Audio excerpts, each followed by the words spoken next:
حضرت بلال حبش کے اسلام قبول کرنے کا واقعہ مشہور سیرت اور معتبر روایات کی روشنی میں حضرت بلال بن رباح رضی اللہ عنہ رسول اللہ کے عظیم صحابی اور اسلام کے پہلے مؤذن تھے۔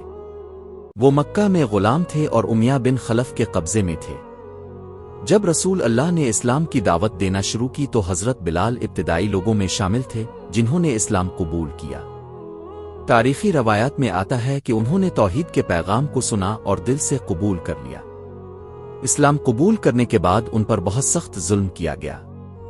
ان کے مالک امیہ بن خلف انہیں شدید گرمی میں باہر لے جاتا، سینے پر بھاری پتھر رکھتا اور کہتا کہ اسلام چھوڑ دو، لیکن حضرت بلال ثابت قدم رہے۔